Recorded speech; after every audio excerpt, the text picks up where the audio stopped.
Պարոն Զոհրաբյան, փաստացի ինչի ականատես եղանք։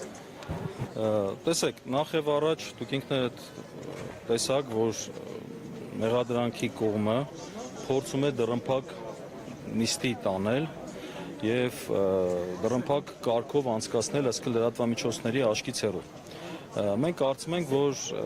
իրենք այս գործի ներսի խնդիրները չեն ուզում որ բացահայտվի, իսկ այս գործը շատ լուրջ խնդիրներ ունի։ Ինչպես գիտեք, Ամենայն Հայոց կաթողիկոսին մեղադրում են իր եկեղեցական կանոնական գործառույթը կատարելու համար։ Հոգևորականին կարգալույց է հռչակել եւ դա համարվել է որպես դատական ակտի խոչընդոտում այն պայմաններում, երբ որ դա սահմանադրությամբ եւ օրենքներով պետության միջամտելու առումով փակ տարածք է։ Եվ հիմա մենք այսօր ականատես եղանք, որ դատավորը նույնպես չցանկացավ այս գործը քննել։ Մենք համաձայն չենք դատանի որոշման հետ, որովհետև մենք կարծում ենք, որ Ամենայն Հայոց կաթողիկոսի տնօրինությունը, քանի որ Էջմիածին քաղաքում է ընդունվել, ապա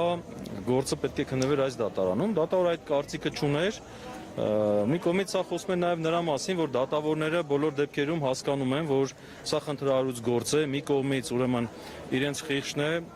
ի վերջո արդարությունը, ճշմարտությունը, մյուս կողմից քաղաքական ճնշումը եւ այս առումով երևի թե այս ճանապարհն են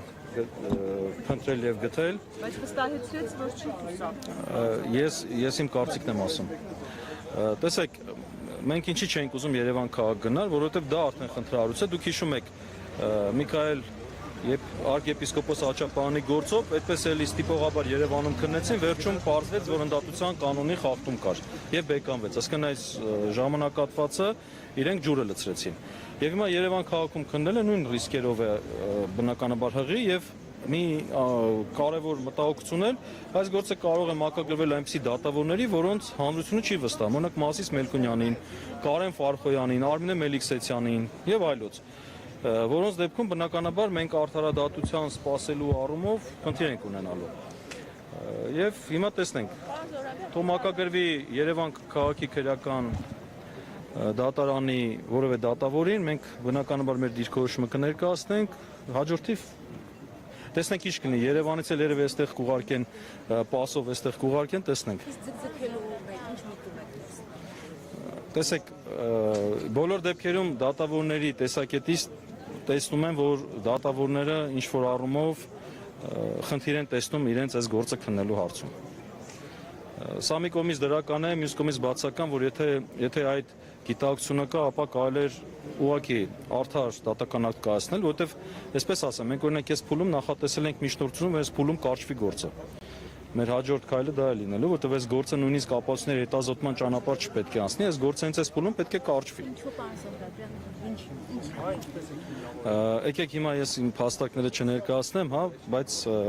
վստահ եմ հաջորդիվ երբ որ այդ առիթ ունեցանք ինչ-որ մի փուլում երևի թե ինչ-որ մի դատավոր կկանգնի եւ կսկսի քննել եւ այդ ժամանակ մենք մեր միջնորդությունը կներկայացնենք։ Այս որոշումը բողոքարկելու հնարավորություն ունեք։ Այս բային ստանանք որոշումը կասեմ։ Ներողություն, իսկ երբ Փաշինյանը հայտարարում է, որ մեկ ամսվա ընթացքում օրենսդրական փոփոխություններ կարվի եւ քննիչ հանձնաժողով ստեղծվի խորհրդարանում, դուք ինչ եք կարծում, քննիչ, եթե այդ իհարկե դա իրականանա, ընթացքի վրա, այս դատական ընթացքի վրա կանդրադառնա դա։ Տեսեք, ես չեմ լսել այդ հայտարարությունը, բայց այն ազգային ժողովի ամբիոնից հնչող հայտարարությունները, սպառնալիքները դատական համակարգի իրավապահ մարմինների պաշտոնատարանձանց նկատմամբ բնականաբար սա նաև ահաբեկում է դատավորներին։ Դատավորը նստած է տեսնում է նախկին նախագահային կալանավորում, որևէ պաշտոնյային կալանավորում, ինչ ուզում անում են, բնականաբար սա ուղիղ իր համար սա հաղորդագրություն է եւ անհանգստացնող հաղորդագրություն է։ Դատավորը խոսեց սպալնդամության պայմանների կարգապահական պատասխանատվության մասին, բայց չէ որ խուսափելն էլ ունին կարգապահական պատասխանատվություն է ենթադրում։ Հնարավոր համարում եք, որ առաջիկայում բարձրացվի նաև նման հարց։ Ում կողմից։ Չէ, ում կողմից բարձրացվի այս կարգապահություն։ Չէ, մենք դատավորի դեմ այդ խնդիրը չունենք, նման հարց չենք բարձրացնելու, դատավորի մասին լավ կարծիք ունենք, գրագետ դատավոր է եւ ինքը այդպես է մտածում, հիմա դա մենք մեր մեկնաբանությունն ենք կատարում, դատավորի իր մեկնաբանությունը բնականաբար ունի, այդպեսի հարց չենք ցանկանում բարձրացնել։ Չէ, այստեղ իրավական ուղղակի, այսպես ասեմ, նյուանսներ կա։ Նախաքննության մարմնի թերություններ դա բնականաբար, նախաքննության մարմնը եթե որևէ մեկին մեղադրում է հանցանք կատարելու մեջ, նա պարտավոր է դա բացահայտել եւ արձանագրել պատշաճ դատավարական փաստաթղթերում, որտեղ է, երբ է կատարվել այդ հանցանքը եւ որտեղ, վայրը։ Բնականաբար իրենք ամենայն հայոց կաթողիկոսին մեղադրում են, ասում են, այ այսպիսի տնօրինություն է ընդունվել, բայց չեն նշել, թե այդ տնօրինությունը որտեղ է ընդունվել։ Պարզ է, որ Էջմիածին քաղաքում, բայց բնականաբար մենք այդ հանգամանքը որպես մեղադրանքի արատ էինք ուզում ներկայացնել եւ մատուցել դատարանի մեր փաստարկների համատեքստում, ոչ թե բացարկի հիմքով, օրինակ կամ ընդդատության հիմքով ուղարկվեր գործը, օրինակ դատավոր Մասիս Մելքոնյանին, որտեղ մենք արդարադատություն չենք կարող ակնկալել։ Հաջորդ դատական Մելքոնյանին է մակագրվել, բան Զոհրաբյանին։ Միգուցե շատ ասում են, որ հենց իրեն չմակագրվի։ Հաջորդ դատական նիստը Չէ, դեռ պետք է գործը գնա հասնի Երևան, այս խցանումները հաշվառնելով կարող երկար գնա եւ մակագրեվի կոնկրետ դատավորին, դատավորը արդեն միգուցե դատավորը ինքն է խնդիր տեսնի եւ դիմի Վճռաբեկ դատարանին այս հարցը լուծելու համար։ Լավ, այսքանը։ Ձեզ նաև մի քանի հարց կարողացած Արման Սարոյանը դատական ակտի հրապարակման օրեր նախատեսված խոսքը Էդգար Հովհաննիսյանի վարույթի գործի մասին է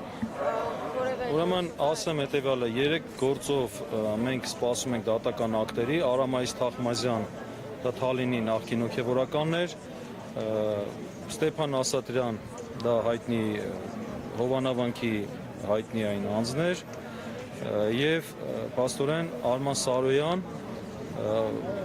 եւ 3-ի մասով պետք է դատական ակտերը հրապարակվեն վճիրները մինչեւ հիմա չեն հրապարակվել